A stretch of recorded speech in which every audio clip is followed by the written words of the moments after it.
Hello and welcome back to Frogboy X from Gaming. I'm Andrew, and today I want to talk about not just the PlayStation show, gaming in general. I'm going to touch on Spider-Man 2.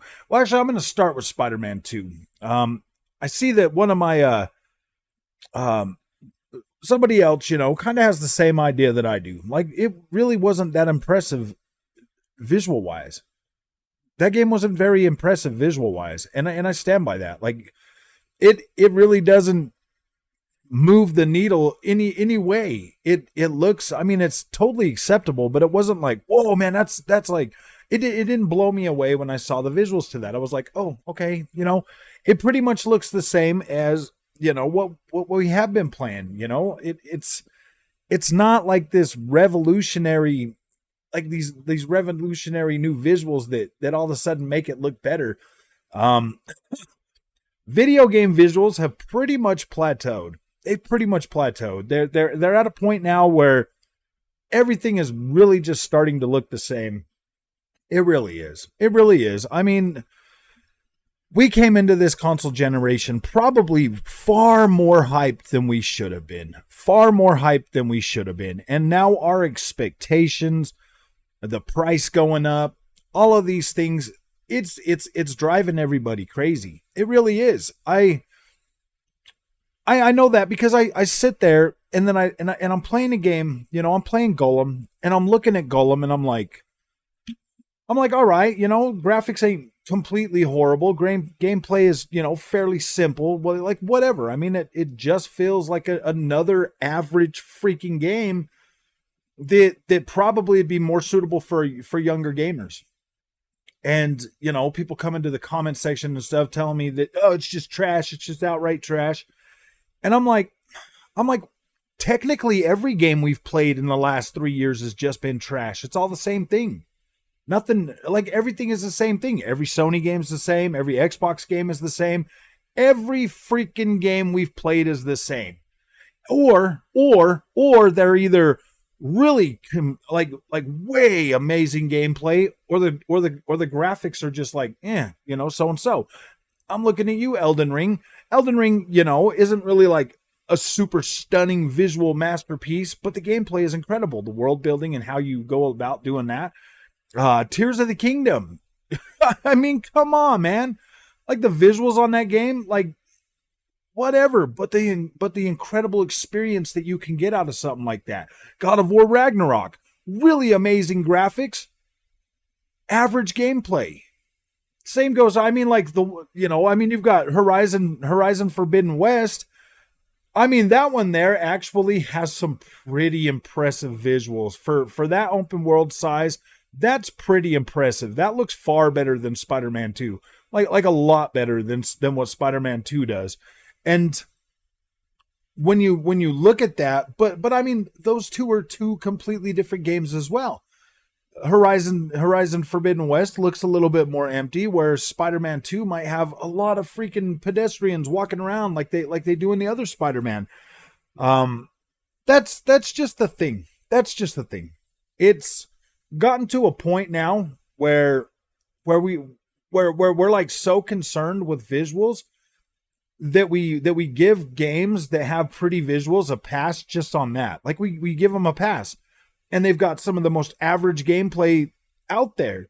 And then we'll have games that don't look as good, but have got, average gameplay that's just as average as any of them good looking games. And they get completely trashed. I don't get like what the thing is. I mean, everybody comes out, they trash Redfall, I kind of understand that, why a lot of people did that. There is a lot of bias out there, and there's a lot of people out there just trashing that game. Like, yeah, I mean, is it like going to win Game of the Year? No, it's not going to win Game of the Year. I don't want to base this channel on defending games that everybody's trashing. I don't want to be, I really don't want that to be like everybody out there making videos about me because I'm like just trying to be level-headed about something. Like that's dumb, man.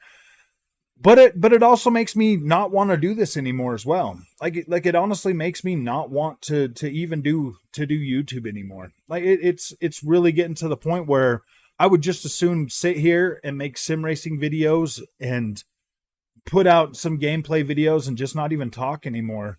Just sit here and, you know, just I don't know, man. Like I don't want to sit here and you know push against the grain, because I mean, frankly, nobody cares. Nobody cares if everybody.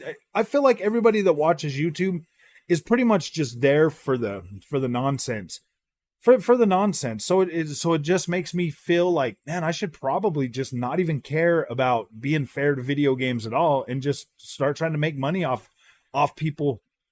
Just try to do like hate content and make some money off it, and to see if my hate content can be a little bit better than somebody else's hate content, and just go to town on it. Like I'm frustrated with this. We do that live stream, and you know, like it's fun to sit and like, like give the ponies a hard time, because dude, they kind of deserve it right now. So I mean, I get that. And it is kind of fun. They've been coming to my comment section for 2 years, throwing their nonsense in there, making me a lot more defensive towards PlayStation. And I never went into this wanting to be like that. I never did. But there's so much negativity out there that everybody's just trying to pull you in one direction and like get you to not like one product and hold another one and shield the other product. And man, it's stupid. I can understand, like why all these other content creators just drop it and go right for it, because they just don't care, dude. It's so mentally consuming sometimes that you just want to put out good content, and then you've got people that support your channel and whatever else, and they're like, some of your people that have been there a long time, and they just consistently keep drumming up the negativity, and they just want to keep that nonsense going.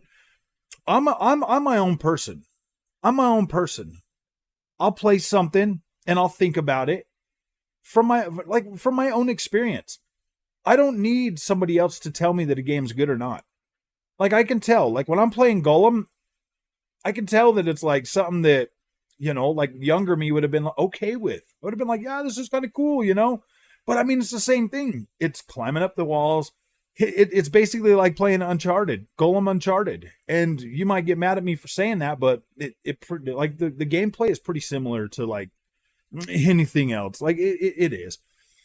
So I get that graphics are like the first thing that we usually see for a video game, and that's kind of like the thing that hypes you up the most. And here, like I'm open to playing pretty much anything. Now, when I first saw Gollum, I was like, yeah, dude, that looks like something that I might want to play. I want to explore and do kind of some of that stuff. But now that I've got the game in my hands and I'm playing it, and I'm like, wow, this feels pretty basic. This feels like a pretty basic experience. So I don't know if it's something that's going to be good for, like a hardcore gamer, because like for me, I'm just like, oh gosh, I'm turning my brain off and I'm just playing. So I don't think it's going to, deliver that impactful experience that a lot of people are going to be looking for. And like, I don't even know anymore what people are looking for, man. Like I really don't. I feel like when it comes to games, we've been let down so much lately that like, what's even good anymore? Like, what's even good anymore? I feel like we've played these games thousands of times. I feel like we've played every single one of these games thousands of times. Every first-person shooter is just like any other first-person shooter. The movement always feels the same. Like you can either run or jump, or run on the walls, or you've got some kind of, you know what I mean? Like everything literally feels the same. The only thing that really changes nowadays is the story and maybe the visuals a little bit. You'll get like some cool new effect in some game. But I mean, like, who are we kidding? I mean, the PlayStation Showcase. Let's talk about that for a minute. The PlayStation Showcase comes out, and they show you a diverse set of games. They show you some projects that are in the works. Most of these games are going to be games of service. Some of these games are coming to Xbox also. So it doesn't feel like a proper PlayStation Showcase. It feels more like just like, hey, don't forget about us showcase, because they don't really have anything else to show you. And that's kind of the way it's going to be for the rest of this year and half of next year. PlayStation really doesn't have anything else to show you, and they are heavily depending on third-party titles to get them over this, to get them through this next, drought when they don't have anything first party. And that's fine. We've been doing this for 35 years now, and that's fine. It's perfectly okay. They don't need to have, well, actually 38 years now. They don't have to have an exclusive every single freaking other month, for PlayStation to be a compelling reason to be in their ecosystem. They just have to have games. They just have to have games and new experiences and things that people are like, "Oh yeah, I want to see that. I want to play that." I'm more hyped for third-party games than I am for Sony first-party or even Xbox first-party. If you want, to be completely honest, I'm way more hyped for what third-party games are going to do, what those other studios out there are going to build and what they're going to bring. So every time I get a chance to see what third-party are working on, I'm actually pretty happy about that. I mean, the Xbox show, it's coming up in 2 weeks. We got exactly 2 weeks to the Xbox show. And I'm excited because this one here, I feel like they are going to show us some stuff that they've been working on, that other teams have been working on. I feel like it's time, and we'll get to see some of that because they didn't really show us a whole bunch, the last couple of years. But when it comes to people hating on this PlayStation show, it is pretty much deserved, man. These PlayStation guys go out of their way to be as negative as they can about Xbox. So I get it. And I appreciate the pushback that, the Xbox community and everybody else is pushing towards these guys because they deserve it. They do generally deserve the pushback that they're getting. And I do respect the PlayStation guys that are out there, trying to damage control this, because I would be let's be honest, if this was going on Xbox, I would be there trying to damage control it and be like, no, man, look, we got third-party games, we got this. But I mean, the PlayStation guys, out of everybody, they sit there and they deserve it. And it is hard, but the ones that are out there that are actually, trying to damage control this because they're trying to be level-headed and be like, yeah, dude, we're getting some games, or the other ones that are out there just trying to salvage their e-begging career, it doesn't matter. It doesn't matter. They can figure out how they're going to do this one way or another, and they're just going to have to learn how to make content. I recommend that they all just go neutral and stop spreading the freaking hate towards the other side. Stop doing it. Just cover everything and have fun. Play some video games. It gives you a lot more content to be able to make, as opposed to just keep going after each other. Now, I'll tell you, after that PlayStation show, I was like, man, I should do it. I should cash in on it.